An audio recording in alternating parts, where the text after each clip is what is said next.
చేయండి. అది చేస్తే అది ఒక బలం. ఒకవేళ హిందువులైతే హిందూ దేవుళ్ళు కొలవండి, ముస్లింలైతే అల్లాను ప్రార్థించండి, క్రిస్టియన్స్ అయితే యేసు ప్రభువును ప్రార్థించండి. ఒక్క విషయం మీరు గుర్తుపెట్టుకోవాల్సిన అవసరం ఉంది. దేవుడు మనకందరికీ ధైర్యాన్ని, మనకు కావలసిన ఆలోచనలు ఇస్తాడు. ప్రభుత్వం అనేది మంచి ప్రభుత్వం ఉంటే మీ అందరికి అండగా ఉంటుంది, మీ అందరికీ వెసులుబాటు వచ్చే పరిస్థితి వస్తుంది.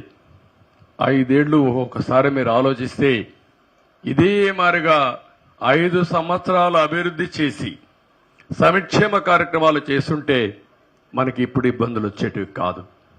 అందుకే నేను ఒకటే చెప్తున్నా, ఈ ప్రభుత్వం ప్రజా ప్రభుత్వం, ప్రజల ప్రభుత్వం. నిరంతరం మీకోసం పనిచేస్తాం. ఇది మొదటి చర్య, ఒక హిస్టారికల్ చర్య.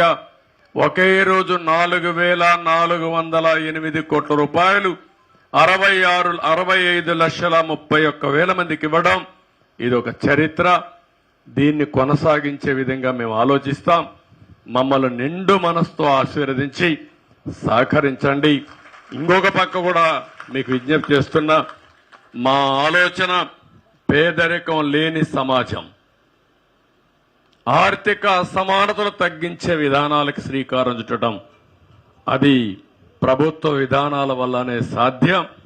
అలాంటి నిర్ణయాలు తీసుకుంటాం.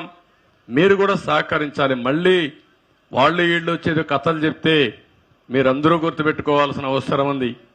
2019లో తెలుగుదేశం పార్టీ ఆ రోజు గెలుచుంటే ఈరోజు మనందరికీ ఇబ్బందులు వచ్చేటివి కాదు, మీకు ఇబ్బందులు వచ్చేటివి కాదు, నాకు ఇబ్బందులు వచ్చేటివి కాదు, అధికార యంత్రాంగానికి ఇబ్బందులు వచ్చేటివి కాదు. ఎప్పుడు కూడా కంటిన్యూటీ చాలా ముఖ్యం.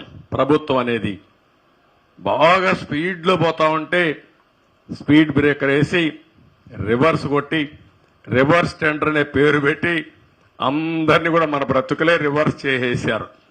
ఇప్పుడు ఇక్కడి నుంచి మళ్ళా కోలుకుని మళ్ళా ముందుకు పోవాల్సిన అవసరం ఉంది. మళ్ళా అప్పుడప్పుడు మీకు ఆలోచనలు మారుతా ఉంటే అన్ని చేశాడు కాబట్టి ఈసారి ఇంకొకరు చూద్దాం అనుకుంటే మాత్రం మళ్ళా ఈ రోజులే వస్తాయి. అది గుర్తుపెట్టుకోవాల్సిన అందరిని కోరుకుంటూ మీరందరూ అనునిత్యం ఆలోచించుకోవాలి. ఈ రోజు నుంచి ప్రభుత్వ విధానాలు ఏ విధంగా మారాయి, ఒక ప్రభుత్వం మారితే ఎంత వెసులుబాటు వస్తుంది, మీ జీవితాలు ఏ విధంగా వెలుగు వస్తుందనే విషయాలు కూడా ఆలోచించుకొని అందరం కలిసి సమిష్టిగా పనిచేద్దాం. మాకు ఓటేసాం కాబట్టి మీరే చేసుకోండి, మేము మాత్రం ఇంట్లో కూర్చుంటాం, మేము పనే చేయం, ఇంట్లోనే కూర్చుంటాం, మీరే పని చేయండి అంటే మాత్రం కుదరదు. అందరం పనిచేద్దాం. నేను ఒక మాట చెప్పాను ఎన్నికల ముందు, అతను ఇచ్చేది 10 రూపాయలు ఇచ్చి 100 రూపాయలు దోచుకుంటున్నాడు. నేను వచ్చిన తర్వాత 15-20 రూపాయలు ఇస్తాను.